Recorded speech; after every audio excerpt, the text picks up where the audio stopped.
Texas, my colleague and friend, Mr. Roy, and I would prefer to not have to expound upon this topic, because what I would prefer is that my colleagues in this body on both sides of the aisle embrace the very somber responsibility of encouraging and supporting the laws of our land.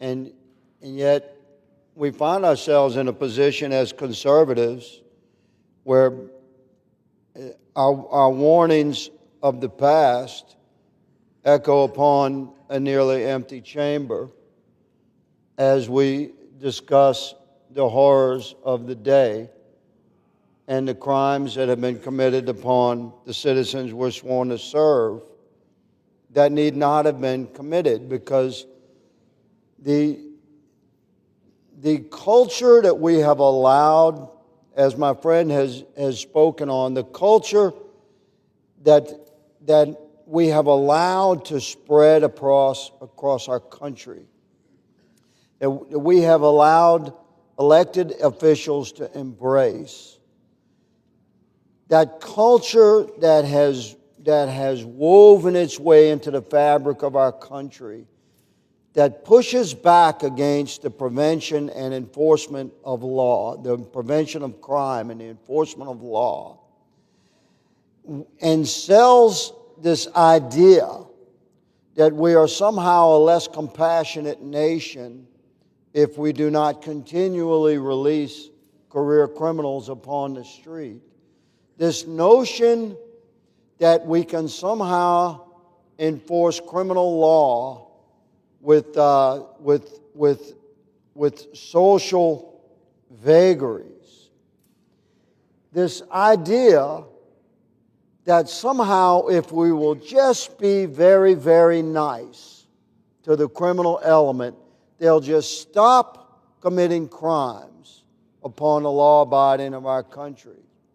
We have to stand against the existence of that concept, certainly in this body that is responsible for being the voice of we the people.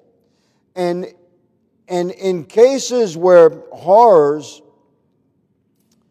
are forced upon our innocent citizens by career criminals that should have well been institutionalized or imprisoned for many, many years, and we have a responsibility to speak out. And I would say that it is far from compassionate as a citizenry to continue to release a career criminal who maybe, and I would offer to the country, Mr. Speaker, for your consideration, maybe my fellow citizen has to realize that the best shot some of these guys that are in the game on the criminal side of this thing, the best shot they have at rehabilitation is jail. The very best shot. I've seen it again and again and again in my career. I've had criminals that I've taken off of the street, that lived a life just immersed in drugs and crime and alcohol and violence.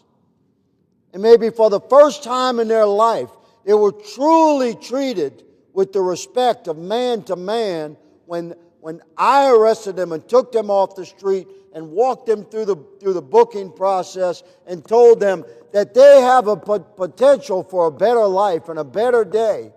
But their path to a brighter future comes through my jail. And I advise them to take that time in that jail to reflect upon their life and the potential that they have to turn themselves around. And years later, Mr. Speaker, I've had these same guys come to me who are now free and say, thank you. Thank you for talking to me the way you did and handling me the way you did and making me realize that my path to a better life began through jail. And the fact that this horrible man should brutally stab this innocent woman that is part of the national narrative right now, the fact that we are dealing with that horror brings us to hold accountable every judge that let him go and every prosecutor that refused to force charges upon that man, every elected official and politician that stood for cashless bail, every member of our society that stood on the wrong side of this thing should take a deep look in the mirror.